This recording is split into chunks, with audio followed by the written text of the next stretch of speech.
백성의 임금이자 신하들의 스승. 정조의 이미지는 책과 종소리다. 어려서부터 책 읽기를 좋아했다. 정조는 4세부터 소학을 배웠다. 영조가 물으면 정조는 메아리처럼 반응했다. 영조는 대답을 잘하는 손자를 예뻐했다. 어머니 해경궁 홍씨가 말했다. 아침에 너무 일찍 일어나지 마라. 책을 밤늦게까지 읽지 마라. 그래서 정조는 불빛이 새 나가지 않도록 이불을 창문에 걸어놓고 공부했다. 세종이 몰래 책을 읽었다는 이야기와 흡사하다. 정조는 역사를 좋아했다. 역사는 왕들의 성공과 실패를 거울처럼 보여준다. 정조는 조선에서 가장 글을 많이 쓴 왕이다. 어머니를 닮아 글쓰기 능력이 있었다. 정조는 세손 시절 342편의 시를 지었다. 홍제전서는 정조가 쓴 문집이다. 정조는 개인 문집이 있는 유일한 국왕이다. 정조는 일성록 즉 매일 반성하는 기록을 남겼다. 규장각을 설치해서 인재를 육성했다. 규장각 문신들을 정조가 가르쳤다. 정조의 학문이 탁월했기 때문이다. 정조는 조선을 통틀어 학문이 가장 깊었던 왕이다. 정조는 죽어서 비석에 성인이라 새겨졌다. 정조 때 부활된 초계 문신제는 세종 때 사가독서제에서 뿌리를 찾는다. 정조 재임 시 142명이 혜택을 받았다. 젊은 문신들에게 휴가를 주어 국비로 연구에 전념하게 한 재교육 제도다. 사도세자를 몰아낸 노론 벽파를 누르기 위해 노론 시파를 재교육시켰다. 초계 문신제로 인해 노론 시파는 노론 벽파에 맞설 수 있었다. 정조는 특정 세력에 치우치지 않고 공평하게 정치했다. 힘없는 백성에 대한 연민. 어린 시절 정조가 창덕궁 후원에서 꽃을 바라보고 있었다. 궁중 요리사가 풀이 더부룩한 뜰 위에 숯불을 올려놓았다. 이것을 본 정조가 다른 곳으로 그것을 옮겨라. 새싹이 막 푸릇푸릇 올라오는데 불꽃 속으로 사라지게 할 수는 없지 않은가?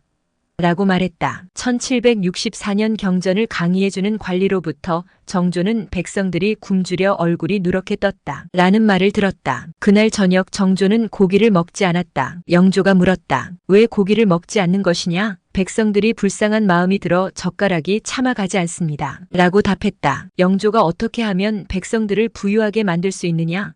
라고 물었다. 정조는 농사철에 쓸데없는 일로 백성들의 시간을 빼앗지 않아야 합니다. 라고 대답했다. 정조는 힘없는 백성들을 가엾게 여겼다. 정조가 말했다. 행차할 때 엎드리거나 고개를 숙이게 하지 말라. 백성들이 내게 가까이 오는 것을 막지 말라. 가난한 자에게 먹을 것을 주고 아픈 자에게는 약을 주고자 한다. 정조는 신하들에게 권위적이지 않았다. 정조가 말했다. 규장각에 국왕이 찾아오더라도 일어나서 인사하지 말라. 공부하는 시간이 자칫 줄어들 수 있다. 정조는 신하는 물론 서얼, 천민, 노비, 죄수의 인격을 존중했다. 첩의 자식 서얼에게도 과거에 응시하도록 허락했다. 쓸만한 인재다 싶으면 과거 시험을 거치지 않고도 등용했다. 서얼이었던 박제가 유득공, 이덕무를 규장각 관리로 채용했다. 신분은 중요하지 않았다. 능력이 우선이었다. 이것은 노론이 차지하고 있던 비변사를 견제하는 기능도 했다. 정조는 천한 마부에게도 이놈, 저놈이라 부르지 않았고 함부로 대하지 않았다. 이 세상에 노비보다 불쌍한 존재는 없다. 모든 노비는 조선에서 사라져야 한다. 사람에게는 귀하고 천한 구별이 없다. 노비 제도를 계약제로 변경하라. 노비라는 말 대신에 보인이란 용어로 바꾸라. 정조는 노비제 폐지를 합의해놓고 시행을 앞두고 서거했다. 추후 정조의 사랑을 받은 둘째 아들 순조가 관노비 문서를 불태웠다. 정조는 관리들이 마음대로 형량을 낮추었다. 높였다. 하지 못하게 했다. 정조는 무지한 백성들이 억울하게 죄짓고 감옥살이하는 것을 안타까워했다. 전라도 남원의 미성년인 최애가 살인죄를 저질렀을 때 정조는 장난으로 한 일이었으므로 사형을 감면해 주었다. 정조는 목에 칼을 쓰고 발도 묶어 마치 새나 짐승과 다름없는 죄수들의 처지를 가엾게 여겼다. 정조가 말했다. 감옥도 5일에 한 번 청소해서 깨끗하게 만들고 죄수의 목에 칼을 채우지 말라. 사랑 이야기. 정조는 궁녀 성덕임을 사랑했다. 그녀는 후궁이 되어달라는 정조의 제안을 2번이나 거절했다. 정조는 포기하지 않고 15년 넘게 사랑을 구했다. 왕의 권력을 함부로 행사하지 않고 상대방을 존중했다. 결국 성덕임은 후궁이 되고 왕자도 낳았다. 그러나 왕자는 5세에 홍역으로 죽었다. 수개월 후 2번째 임신 중이었던 성덕임도 자연증, 즉 가슴과 배가 더부룩하고 답답하며 숨이 찬 증상으로 죽었다. 정조는 매우 슬퍼했다. 1795년 해경궁 홍씨의 수원 화성행궁 회가변에서